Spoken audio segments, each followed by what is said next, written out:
You're listening to The Jacob Valk Show. He's breaking down the latest and greatest in sports as only he can.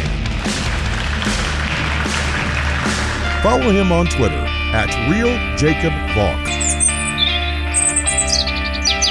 Here he is, Jacob Valk.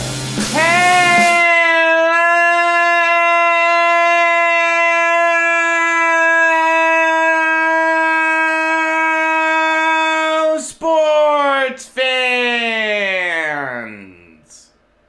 Welcome to another edition of the Jacob Valk Show.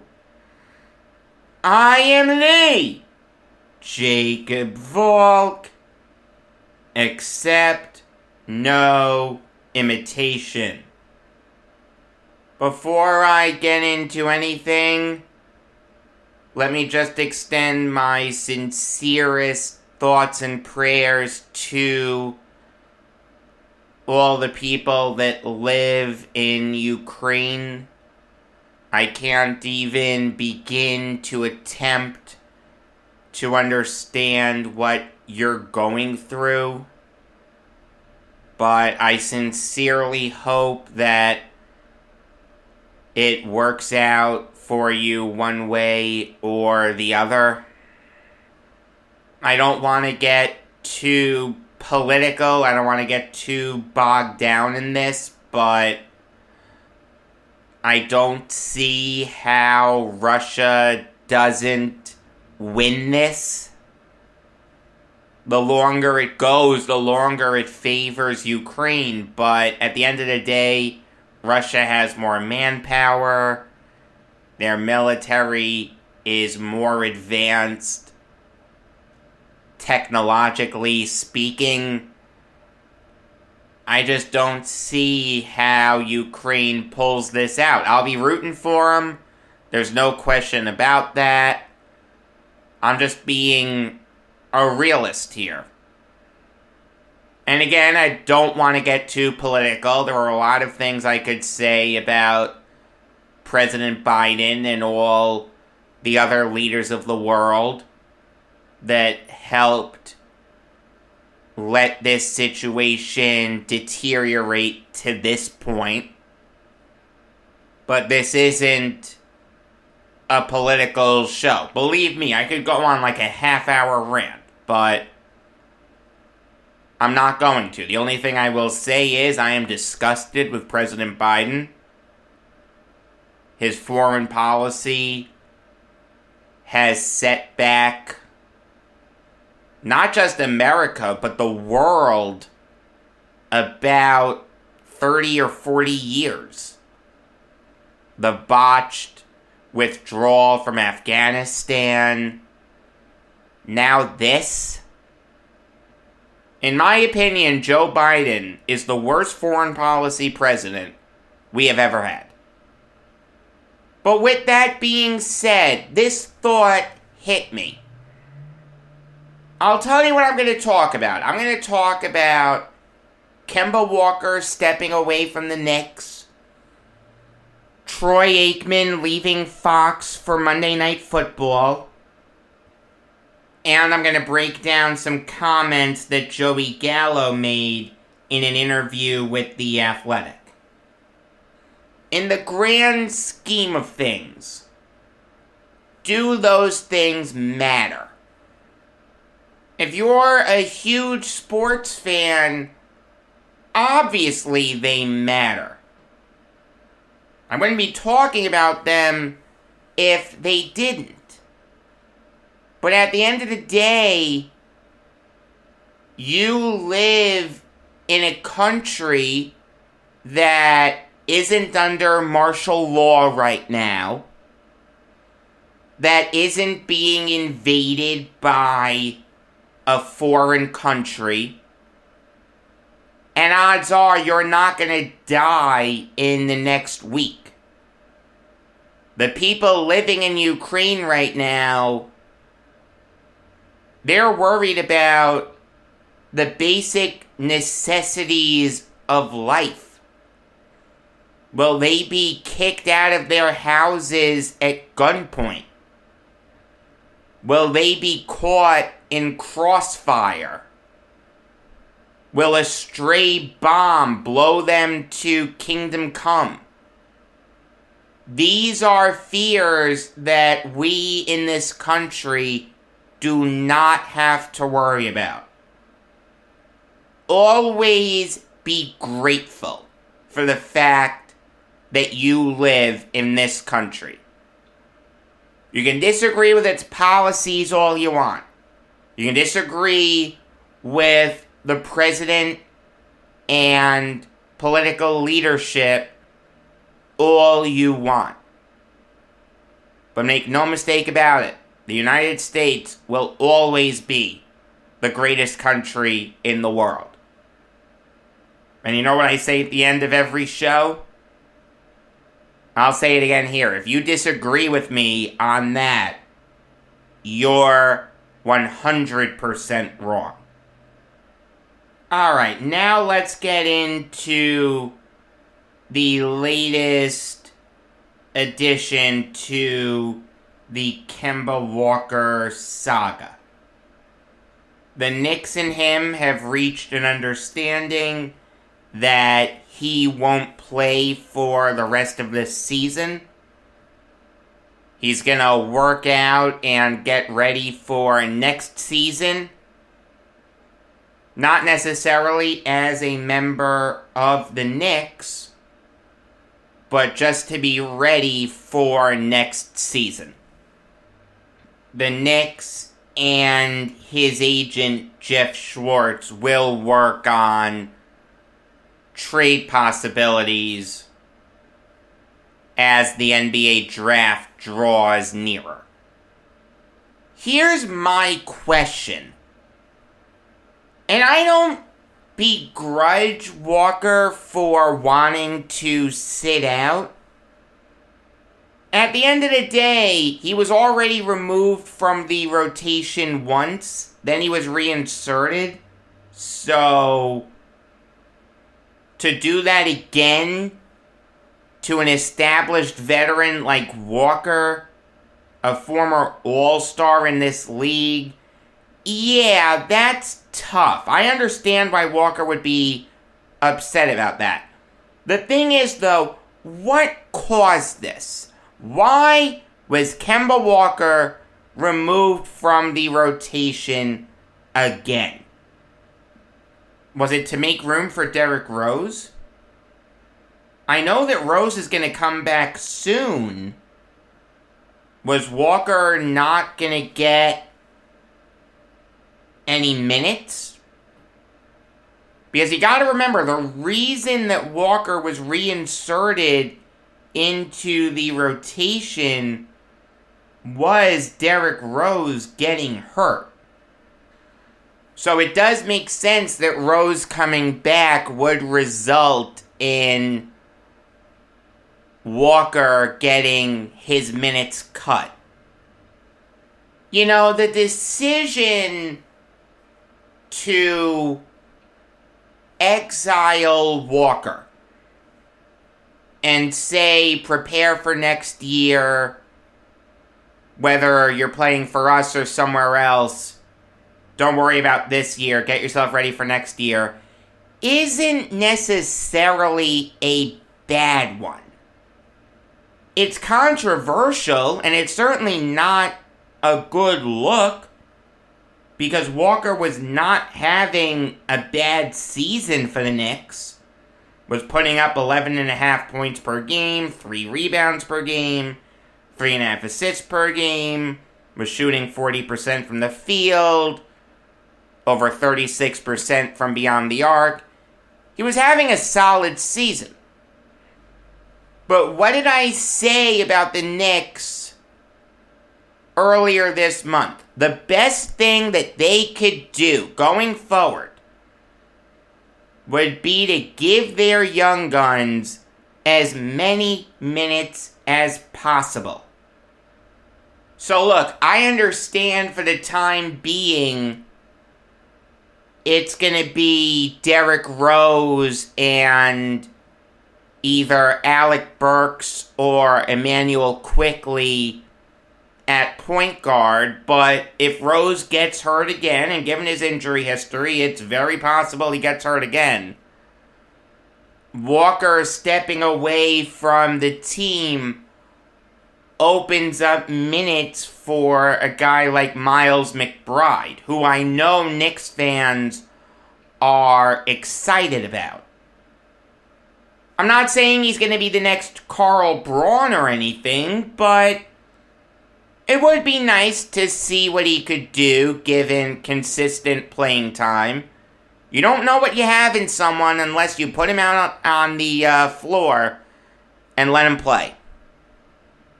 Alright, that's how you get better. There's only so much that you can learn by watching. There's only so much you can learn in practice.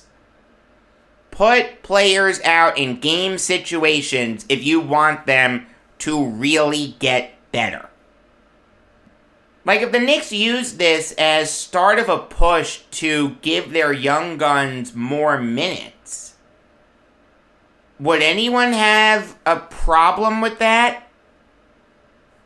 Would anyone have a problem going forward if the Knicks ran a 10-man rotation where Rose, Barrett, Fournier, Randall, and Robinson were the starters, and the bench was Quickley, Grimes, Reddish, Toppin, and maybe Jericho Sims. I like Sims. Every time I watch him play, I think he has a good feel for the game, good rebounder, good defender, very comfortable around the basket. I'd like to see what he could do given consistent playing time. The thing is, though, if guys like Alec Burks and Nerlens Noel and Taj Gibson are still gonna get minutes, this move doesn't make a lot of sense.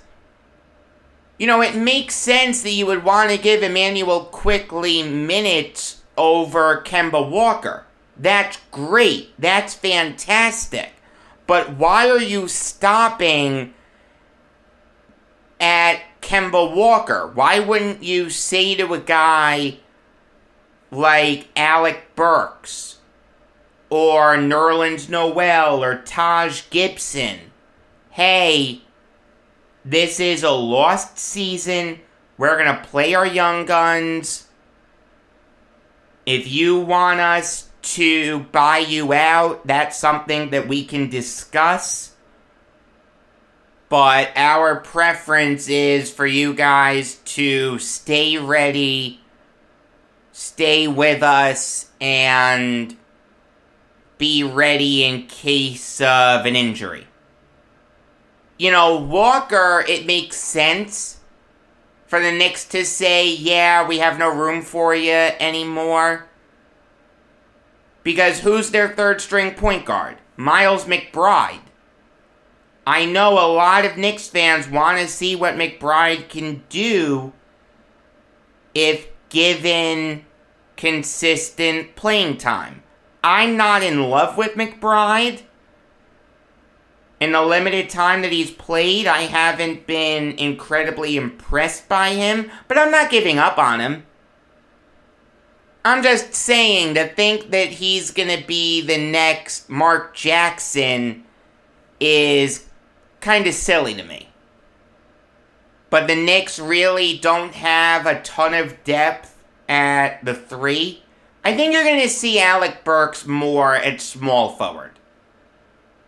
Your point guard situation is set with Rose, Quickley, McBride, and even Ryan Arcidiacono. Where can Alec Burks help you more? On the wing. He can come in and replace Cam Reddish. He can come in and replace Quentin Grimes.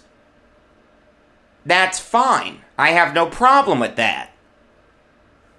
And Nerlens Noel and Taj Gibson give the Knicks some good front court depth. Gibson can be the third string 4. Noel can be the third string 5. I have no issue with that.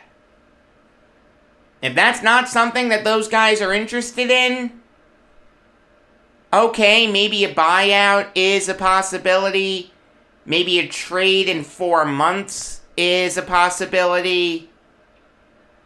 But I think we can all agree that the best path for the Knicks going forward is to stop relying on these over-the-hill players. Give your young guns some playing time. Play Cam Reddish more than 11.5 minutes per game. Play Obi Toppin more than 15 minutes per game. Even a guy like Jericho Sims, play him more than 6.5 minutes per game. If you need to move on from him in the off-season, okay. I have no issue with that. If he can't get the job done, find someone who can. But how do you know what you have in him if you're not going to let him play? Look, all in all, I don't mind the Knicks and Kemba Walker agreeing to part ways. It's sad, it's unfortunate, it should have worked out. I know there were a lot of Knicks fans that were really excited about Walker when he first signed with the Knicks. I mean, here's a guy who got bought out, could have signed anywhere, chose the Knicks. He grew up rooting for the Knicks, was born and raised in the Bronx, and this is how it unfolds. He only plays 37 games? Don't give me this garbage that he could salvage his Knicks career next year. The Knicks are going to move on from him. In fact, they may use him as part of a trade to either get rid of Julius Randle or to move up to take a guy like Jalen Duren. Assuming Jericho Sims doesn't work out, the Knicks are going to need a backup center. Who's the best center in this draft? Jalen Duren. He'd make a ton of sense for the Knicks. I mean, the Knicks are going to be in for an interesting offseason. I'll say that. They've got to figure out what they're going to do with Walker, with Randall, with Burks, with Noel. They're probably going to want to re-sign Mitchell Robinson. Leon Rose is going to have a lot of interesting decisions to make. The one thing that I would say is focus on developing your young guns. The going all in on veterans approach has never worked for the Knicks. Try something new. Develop young players. It's part of the reason why you made the playoffs last year. The emergence of a younger player like Julius Randle and R.J. Barrett and Emmanuel Quickley. Granted, veterans played a role in that. Derrick Rose was really good, so was Alec Burks. So was Taj Gibson, but you also had Nerlens Noel. Focus on cultivating a young core and a cohesive roster. That should be the main focus of Leon Rose going forward. Alright, now on to Troy Aikman leaving Fox for Monday Night Football. We had heard the rumors for a while that Troy Aikman and Al Michaels could pair up. We thought it would be with Amazon and Thursday Night Football. Now if it's going to happen, it's going to be on ESPN. The Monday Night Football broadcasting crew for a while has been in flux. Ever since John Gruden left to go back to the Raiders, what ESPN has done has failed miserably. Joe Tessitore did not do a great job. Remember Decaf Metcalf? Jason Witten was terrible. Booger McFarland and his stupid sideline contraption was a complete joke. He's good pre- and post-game, but not in-game. And that's okay. Just don't be a color commentator, if that's your skill set. This three-man group, Steve Levy, Brian Griese, and Louis Riddick, I thought was solid. I didn't think they were anything spectacular. I mean, look, I grew up watching Steve Levy on ESPN. I like him. He's local. I have no issue with Levy. I have no issue with Griese. I did have an issue with Louis Riddick. He went too far in depth with NFL terms that even huge NFL fans would need to do a double take and say, wait a minute, what did he just say? Like, the thing with a guy like Tony Romo is he'll go in depth on narrow football concepts too, but he explains it in a way that the average football fan can easily digest. Riddick used complex terms, but expected everyone to understand them. That was my issue with Riddick, but he's a very smart guy. I'll say that. I think he should be an NFL GM somewhere. The thing with guys like Levy and Griese is they're not special. They're not great. They're not bad. It's just hard to get really excited about them. And you think about the other marquee crews, Jim Nantz and Tony Romo, Joe Buck and Troy Aikman, Al Michaels and Chris Collinsworth. Those are broadcasting pairs that you can get excited about. They're smart, they're easy to listen to, they're great at their job. They're just consummate pros. Levy and Griese aren't bad. Again, by any stretch, they're not. But they're not great. And when you're broadcasting Monday Night Football and you're following in the footsteps of people like Howard Cosell and Dandy Don Meredith and Frank Gifford and Al Michaels and Dan Deerdorf and even John Madden for a little bit and Mike Tirico and Ron Jaworski and John Gruden, you've got to be great. Monday Night Football used to be an event. Even if you had no interest whatsoever in the two teams playing, you watched it. It was appointment television. It is not appointment television anymore. Troy Aikman coming in helps make Monday Night Football appointment television. And if you can pair him with Al Michaels, That's, to quote the great Sam Spade, ably played by Humphrey Bogart in The Maltese Falcon, the stuff that dreams are made of. I mean, you could stop there.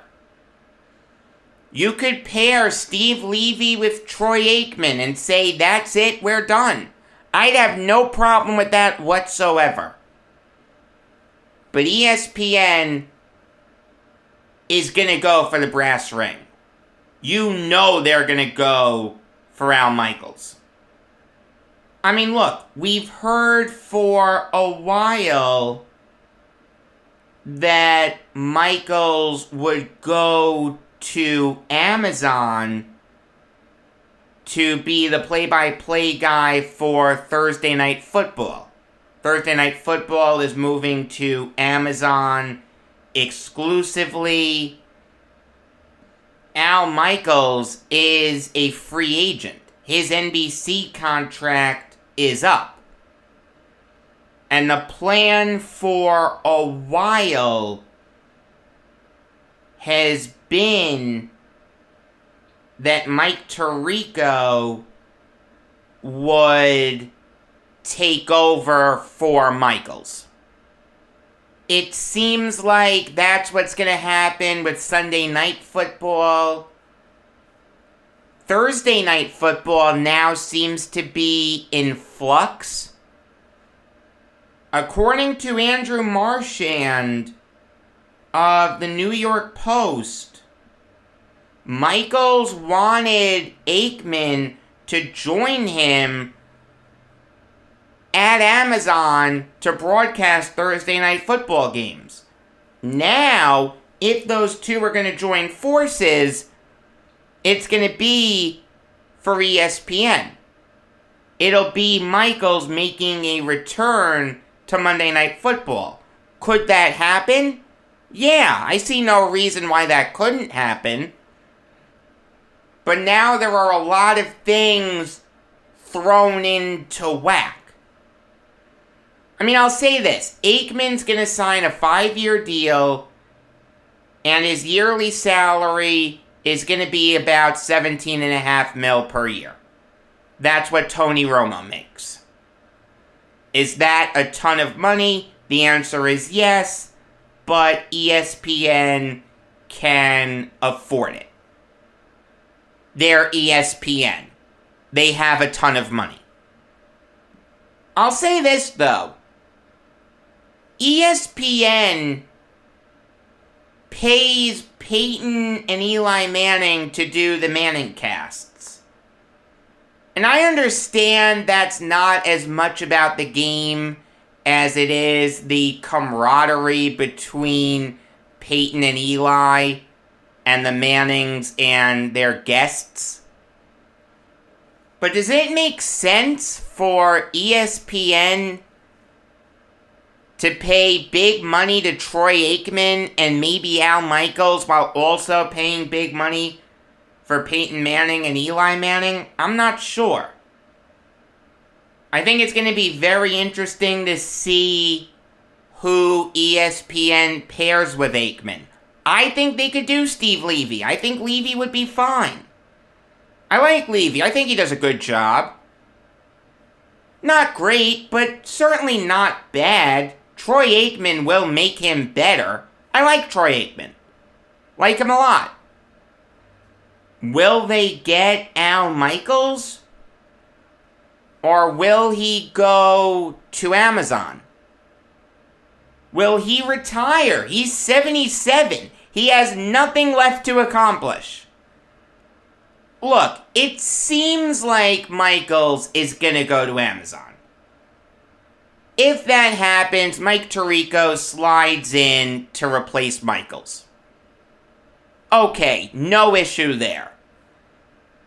Whether it's Mike Tirico and Chris Collinsworth, or Tirico and Breeze, maybe Tirico and Jack Collinsworth, I think that can work. I have no issue with that. But what's Amazon gonna do now? Who does Amazon bring in as their color commentator to work alongside Michaels? there have been some far-fetched rumors. Sean McVay was mentioned. Sean Payton was mentioned. Tom Brady was mentioned. Firstly, I don't think Sean McVay is leaving the Rams. I think that's pretty obvious. Tom Brady seems like he's more interested in getting into Hollywood than he is broadcasting. And Sean Payton could work. That would make sense. The thing is, though, you're going to need another color commentator in a year when a team offers him a ton of money to run their franchise. I have absolutely no idea what Amazon is going to do. Maybe they decide to go after Brian Griese. Michaels and Griese could work. It wouldn't be a sexy hire, but it would be a safe hire. If you miss out on all these sexy candidates, there's nothing wrong with going with a safe one. There is another question. What's Fox gonna do? I mean, Buck and Aikman had a great relationship, really good rapport. They worked well together. And I like Joe Buck. I think he gets a very bad rap. The obvious answer for Fox would be promote Greg Olsen. I mean, I think Olsen's a really good broadcaster, but do you want him calling national games right now? That's risky. It can work. And if you truly think that Greg Olsen could be the next Tony Romo, and you can keep him for the next decade or so, great. Pair him with Joe Buck. I think that could work. But it's risky. Alright, he really doesn't have a ton of broadcasting experience. Tony Romo very easily could have crashed and burned at CBS. He didn't. CBS caught lightning in a bottle. And with Romo's success came the failure of Jason Witten.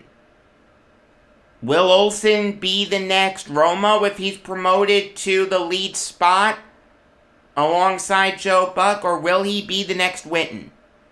I don't know. It's very risky.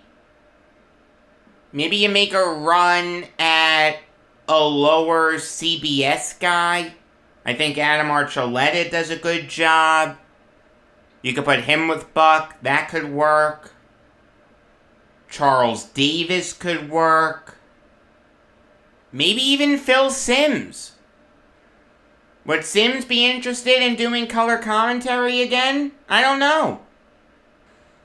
It's going to be very interesting to see what Amazon and Fox do now. I'll tell you that.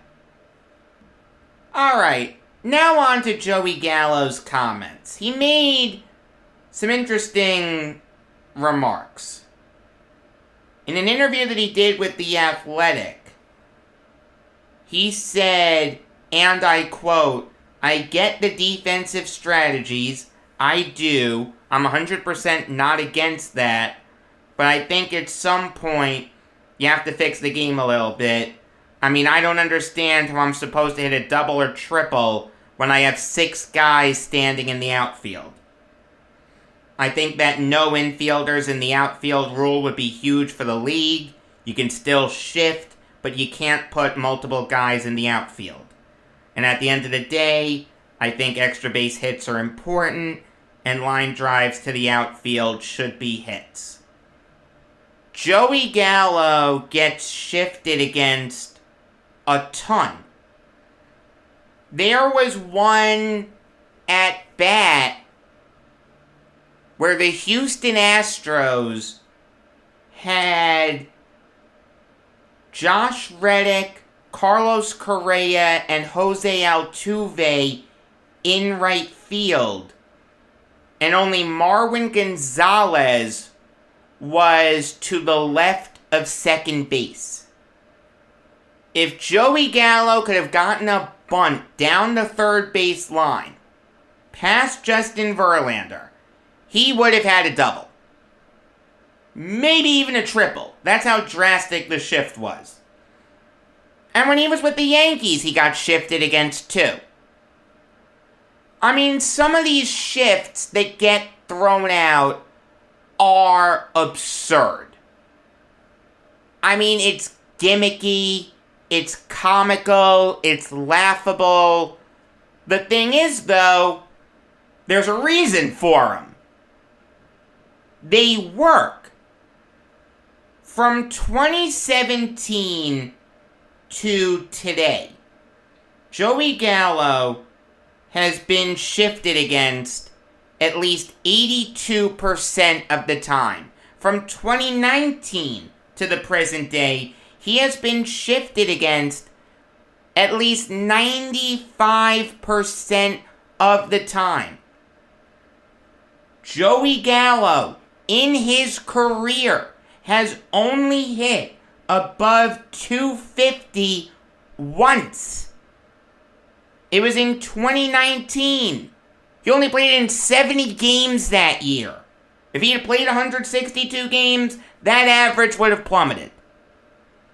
Joey Gallo has only hit above 210 once.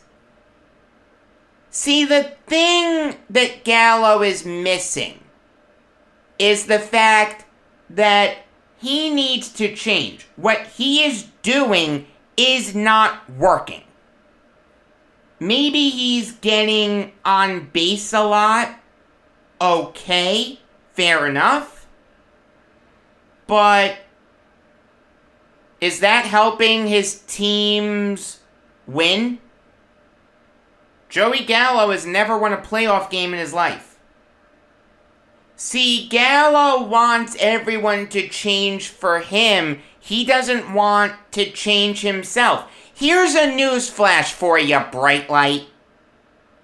Instead of trying to always hit a home run or draw a walk, maybe you take a line drive approach to left field. What a novel concept. Hit to all areas of the field. I mean, for goodness sake, if they're giving you the entire third base line, drop a freaking bunt down. It's not hard. It's harder to try to draw a walk than it is to drop a successful bunt down. But Joey Gallo does not care. Joey Gallo doesn't want to change. He has said to people that criticize his lack of average, this is who I am. This is what teams want me to do. No, they don't want you to hit for less than 200. There is no way that a team has ever said to you that is okay. If they have, shame on them. And if Gallo hasn't taken it upon himself to change, I can't help this guy. This guy is an infuriating baseball player. Alright, he's on my team, so I have to root for him. But my God. Look, he's right that the shifts are gimmicky. And teams do them to excess. I mean, there have been games where the Rays have shifted like crazy and have had the right and left fielders trade places multiple times in a game. But that's not what baseball should be. See, the sad part is, I see it both ways. I understand that some of the shifts that teams throw out there fly in the face of traditional baseball, and no one loves traditional baseball more than me. I understand that every sport needs to evolve, but there's a limit. You still need to keep the core elements of the game in place. These shifts don't do that. But I also understand the fact that if teams are giving guys like Joey Gallo or Jay Bruce or Matt Olson or Freddie Freeman, whoever, the entire left side of the infield, you've got to take it if you're a hitter. And if you're not going to, that's just wrong. That is incorrect.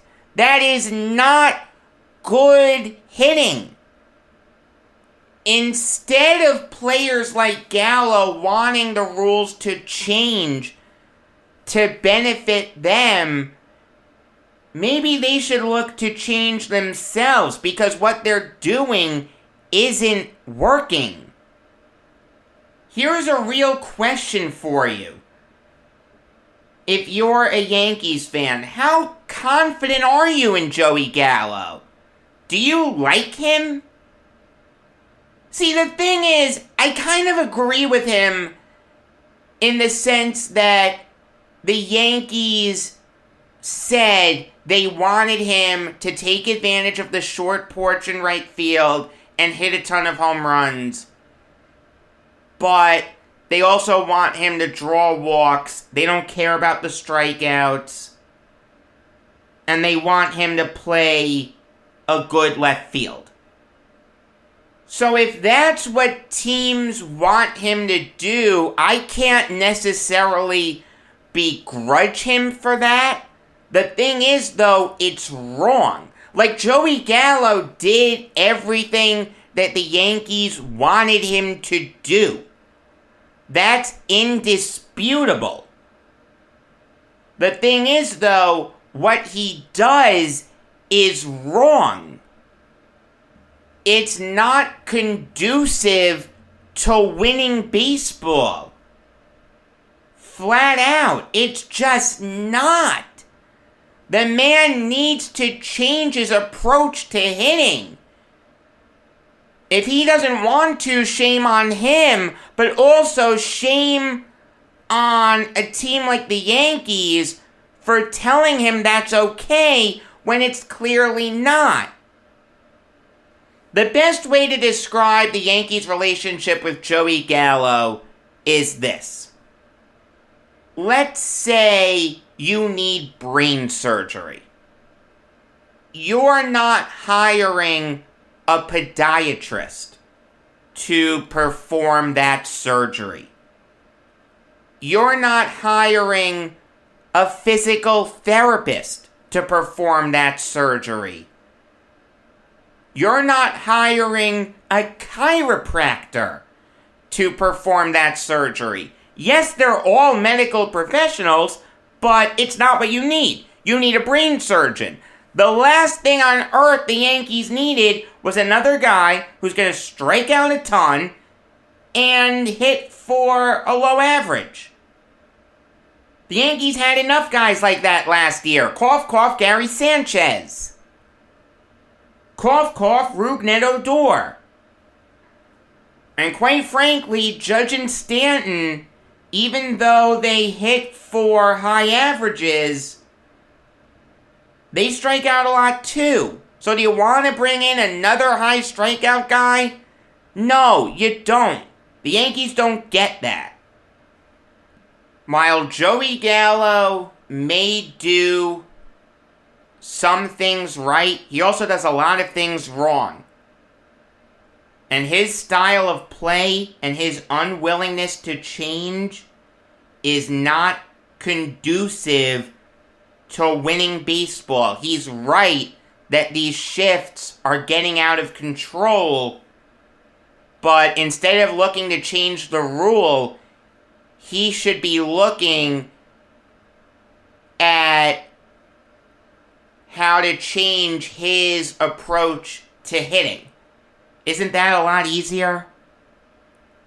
Until tomorrow, I'm Jacob Valk, and always remember, if you disagree with me, you're wrong.